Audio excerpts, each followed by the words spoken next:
Uličky boli prázdni a z času na čas mohlo vidieť len policijní patroli. Jak neurjadovo može doznac, nie było nijaki incidenti i všetky še pritrimovali rozkazoh.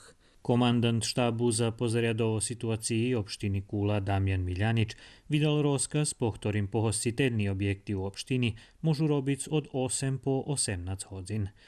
Včera počala i každodňová dezinfekcia všetkých kvartelných budinkoch, uchodoch, garadičoch i liftoch na teritorii celej opštiny.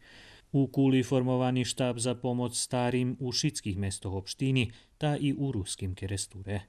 Keď ste u karantínu a treba vám daco z predavalní abo apatiky, navolajte číslo telefóna 724 177, tá vám volontere priniešu, usluha zadarmo a placíte len teľo, keľo by ste i inšak placeli produkty, ktorí vám potrební.